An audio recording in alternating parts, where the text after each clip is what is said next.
intellectual level and a long-standing desire of mine has been to be free of the opinion of others, kind of live more based on my own, how I feel, but yet if I really look at my life, most of the times when I feel good about myself or feel good generally, it's based on the approval of others. It's whether or not I've succeeded in this test or I've gotten the good feedback from people that tell me I've done a good job on something. Good. Now, before you go further, you've given us something very powerfully to give to you.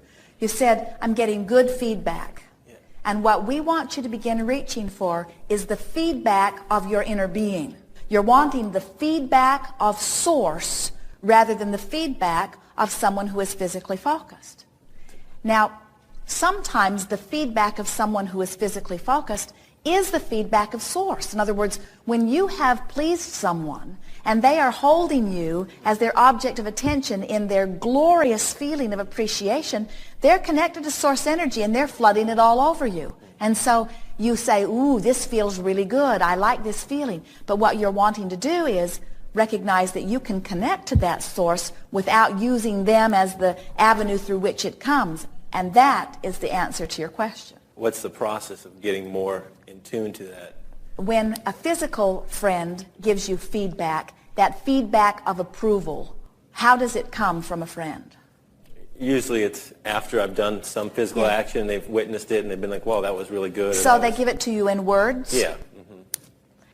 How might feedback come from source, from inner being, from God, from whatever you want to call the non-physical resources? How's that feedback going to come? I would assume in form of a feeling. If you are sitting before Esther, as she is allowing her connection to all of that, it can come in words. Right. Well done. You see. But if you do not have a translator, then you've got to be it. Sometimes you'll hear your name.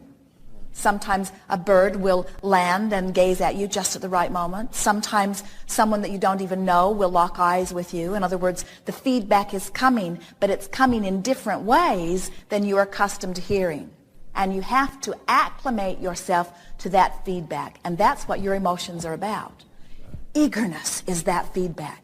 Eagerness is your inner being saying, yeah, let's go, more. Passion, eagerness, appreciation, that's that same feedback, the way you feel, you see. So I guess one of the things I get hung up on is I do appreciate when people give me positive feedback, but then when I get negative feedback, it can also bring me into a real negative state.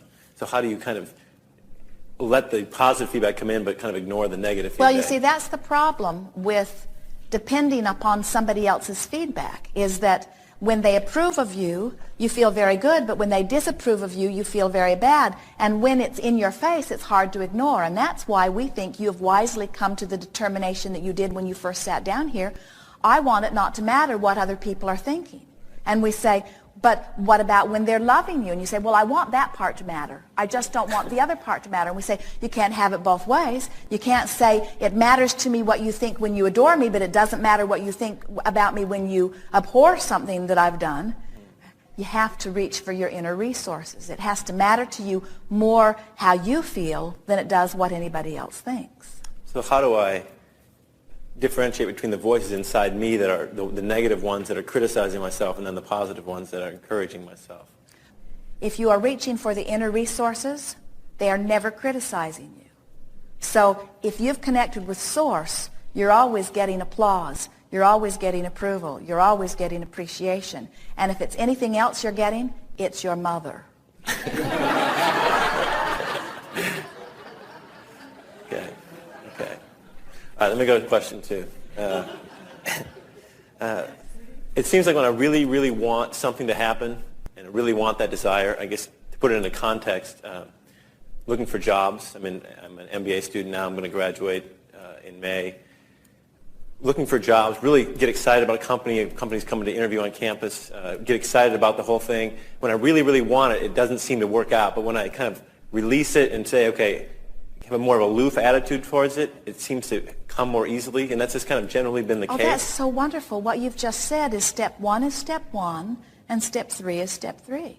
In other words, think about it. When you really want it, you're stirring up that contrast. You're seeing what's gone wrong. In other words, the more contrast there is, the stronger the rocket of desire. But when you're still asking, you're still messing with that contrast. And so when you let go of that, and so that's where saying, I've already asked, and the universe is working it out. Now it's my job to just get in the place of letting it in.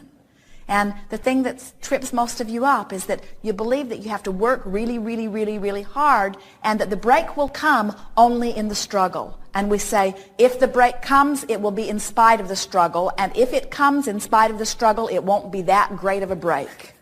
When you're only allowing your well-being to eke in through your struggle, it doesn't come forth very powerfully. You really have to get into this place of trust. You have to get into this place where once and for all, you accept that you deserve well-being. And your two questions are tying together so powerfully because it is releasing the opinion of others that must come before you'll really accept that you are worthy of the universe yielding to you what you're asking for.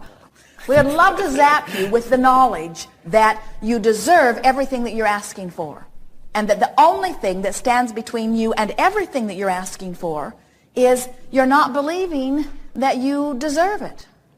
If you think that you must work very hard in order to earn some money, then you can work very hard and you can earn some money. But you reach this limit where you can't offer any more action. There aren't enough hours in the day. Most people allow their well-being right up to the extent of their credit limit. That's how much well-being most of you allow, you see, because you can conceive of that. In other words, you know that you can work this many hours and that you can earn this much money and that you've got this much credit beyond what you're able to earn to a certain extent. And so there's that much good that you believe you can let in. What we want to zap you with is that there are no limits. The limit of how much good you will let in is only the limit of that which you are wanting and the limit of that which you are allowing. And so this workshop is about trying to find some way of convincing you that you've asked and the universe is yielding, and now your work is just to chill out and relax and allow. It's tricky, though, because if you say, okay, I've asked, I've done the work, I've put myself in place, the universe knows what I want, the universe is really good at lining it up, I'm taking a trip. I'm going to take the resources that I have and I'm just going to go chill out. I'm going to do things that please me. I'm going to see things that please me. I'm going to eat things that please me. I'm going to sleep in. I'm going to lay low and have a very good time. And I'm going to let the universe bring me what I want. Now, the other voices are saying, you got to interview. You got to get your resumes out there. You got to get on the phone. You got to play the law of averages. You're a lazy person. You can't lay on the beach.